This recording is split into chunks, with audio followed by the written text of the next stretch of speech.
ভৈরবে ট্রেনে পাথর নিক্ষেপ মামলায় আরও একজন গ্রেপ্তার, কর্মসূচি স্থগিত। ভৈরবকে জেলা করার দাবিতে আন্দোলনের সময় ট্রেনে পাথর নিক্ষেপের ঘটনায় দায়ের হওয়া মামলায় আরও একজনকে গ্রেপ্তার করেছে রেলওয়ে থানা পুলিশ। মঙ্গলবার 28 অক্টোবর রাতে শহরের স্টেশন এলাকা থেকে পঞ্চবটি এলাকার সোহেল মিয়াকে 28 আটক করা হয়।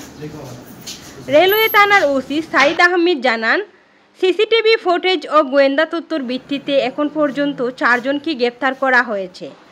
এদিকে নিরাপত্তা আশঙ্কায় বৃহস্পতিবারের রেল, সড়ক ও নৌপথ ব্লকেট কর্মসূচি স্থগিত করেছে আন্দোলনকারীরা।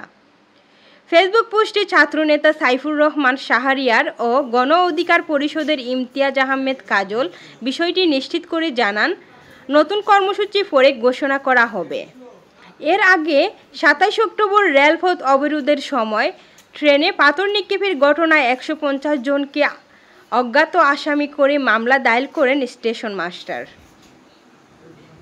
2025 তারিখ ভৈরব রেলওয়ে প্ল্যাটফর্মে উপকূল ট্রেনে পাথর নিক্ষেপ সংক্রান্তে অদ্য 29/10/25 তারিখ একজন আসামি আমরা গ্রেপ্তার করতে সক্ষম হই। আসামিকে আমরা বিজ্ঞ আদালতে প্রেরণের প্রস্তুতি নিচ্ছি। আসামি গ্রেপ্তারের ক্ষেত্রে আমরা বিভিন্ন ডিভাইস, বিশেষ করে ভিডিও ফুটেজ, সোর্সের তথ্য এবং অন্যান্য তথ্য উপাত্তের মাধ্যমে চৌকস ডিবি টিম, রেলওয়ে এবং স্থানীয় পুলিশের সহায়তায় আমরা গ্রেপ্তার করি। পর্যন্ত মামলা হওয়ার পর থেকে পর্যন্ত আমরা 4 জন আসামি গ্রেপ্তার করতে সক্ষম হয়েছি। অভিযান অব্যাহত আছে। আসসালামু আলাইকুম রহমতুল্লাহ বরকাতু।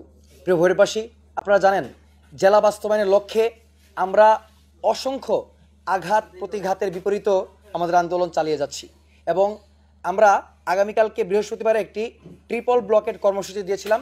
সেই কর্মসূচিটি পিছিয়ে দেওয়া হয়েছে, পরবর্তীতে আপনাদেরকে তারিখ জানিয়ে দেওয়া হবে। আজকে দেখতে পেরেছেন আপনারা সকলেই, আগামীকাল সন্ধ্যায় 6টা বাজে ভৈরব কেন্দ্রীয় শহীদ মিনারে মোমবাতি প্রজ্বলন কর্মসূচি দিয়েছি।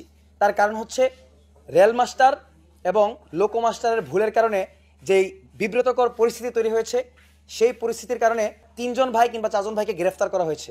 তাদেরকে যে গ্রেফতার করা হয়েছে সেই মামলা প্রত্যাহার করতে হবে এবং তাদেরকে দ্রুত মুক্তি দিতে হবে। এর প্রতিবাদে এবং নিন্দা জানাতে আমরা আগামীকাল ভৈরব কেন্দ্রীয় শহীদ মিনারে মোমবাতি প্রজ্বলন কর্মসূচি দিয়েছি। সকলেই সকলের ভাই বোন আত্মীয় স্বজনকে নিয়ে ইনশাল্লাহ আগামীকালকের মোমবাতি প্রজ্বলন কর্মসূচিতে উপস্থিত থাকবেন। সকলকে দাওয়াত দিয়ে শেষ করছি। আসসালামু আলাইকুম ওয়া রাহমাতুল্লাহি ওয়া বারাকাতুহু।